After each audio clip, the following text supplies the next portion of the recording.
Tout a démarré lorsque j'ai découvert que j'étais diabétique, donc à peu près maintenant 8 ans. Et forcément, je suis rentrée dans un petit cercle vicieux où j'ai remis un peu mon mode de vie en question, où vraiment psychologiquement ça allait pas. Et quand tu sors de l'hôpital avec un diabète, forcément tu te dois de te former un peu tout seul, même s'il y a le corps médical qui t'entoure. Je voulais acquérir des compétences pour justement pouvoir améliorer certaines choses.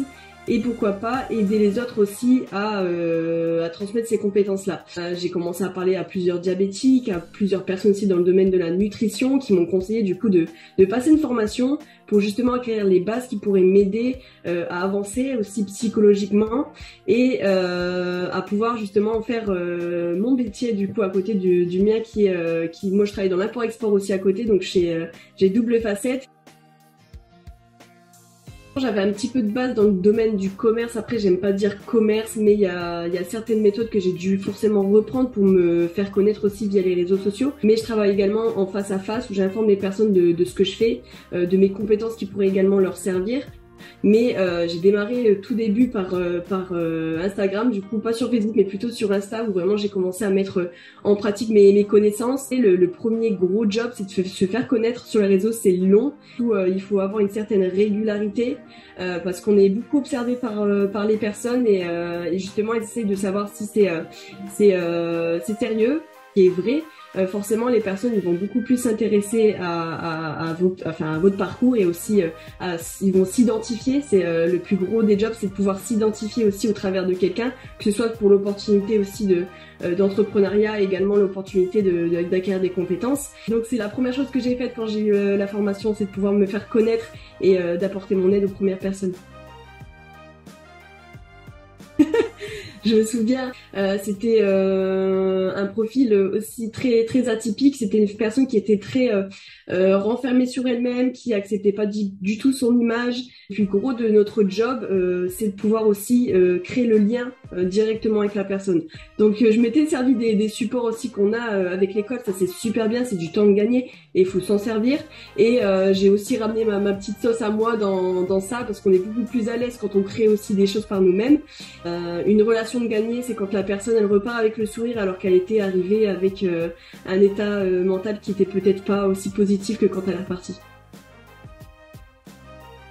C'est beaucoup de bouche à oreille. Dire les premiers patients, je préfère ce mot-là, c'est l'entourage proche. Et forcément, de ce cercle chaud, on va aller chercher nos premiers clients qui vont sortir des résultats et qui vont facilement en parler autour d'eux. Et c'est à ce moment-là qu'on commence à accompagner beaucoup plus de personnes. C'est un travail sur du long terme, il faut avoir le temps et il faut avoir aussi la patience parce que sans patience, forcément, le business, il pourra pas évoluer comme on le souhaite. Donc, faut être patient, c'est pas tous les jours facile. Vraiment, ça commence par 1, 2, 3, 4 et ensuite ça s'accélère et au moment jusqu'au là, on se dit... ah mais comment je vais faire, ça me dépasse, j'ai trop de personnes. Mais au final après c'est ça qui est formateur et on apprend de tout ça finalement. La formation et l'activité que je fais actuellement, ça m'a permis de me libérer, d'avoir justement ce lâcher prise, ce no pression et ce mindset aussi qui évolue constamment. Et c'est ça qui est bien, c'est qu'on peut l'évoluer, on peut faire en sorte aussi d'aller mieux et forcément c'est un gros travail sur nous-mêmes, mais on est tous en capacité justement d'aller de l'avant et de pouvoir justement aller chercher le nous qu'on voudrait devenir. J'avais commencé par un blog. Je me faisais connaître aussi parce que la personne elle va essayer de chercher à savoir à te connaître en premier, voir qui tu es, mettre un visage sur la personne. Donc j'avais créé ce premier blog où là ça m'a permis de mettre en avant mon histoire. Le seul conseil que je pourrais donner c'est de vous mettre sur quelque chose où vous êtes à l'aise en premier temps, ne pas trop se disperser parce que c'est mon erreur que j'ai faite. Après il faut vraiment trouver votre business model, la manière dans laquelle vous êtes le plus à l'aise pour être aussi très performant. Et pour le coup moi j'avais vraiment attaqué sur plusieurs plans au début. Je me suis recentrée uniquement sur les réseaux sociaux, le bouche à oreille, les recommandations et ensuite après le fait de parler à tout le monde et puis voilà. Forcément c'est une organisation à avoir. Fixez-vous des deadlines, essayez de vous organiser à partir du moment où vous avez trouvé votre organisation, vous allez retirer déjà la pression, le stress du temps qui passe hyper vite et ça pour le coup c'est hyper stressant surtout quand on a une activité à côté, de vraiment kiffer ce que vous allez faire parce que ça va vous aider après, passer un bon moment C'est vraiment des bonnes compétences que vous allez pouvoir acquérir, à mettre aussi en service juste après.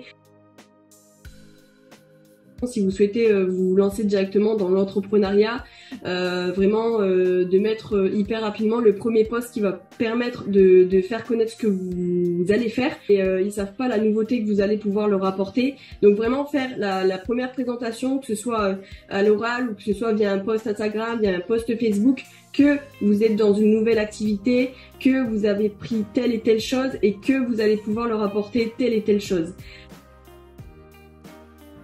De l'assurance et le fait aussi d'être rassuré, de partir avec les premiers bagages. Vraiment c'est ça qui m'a permis de me lancer aussi plus facilement.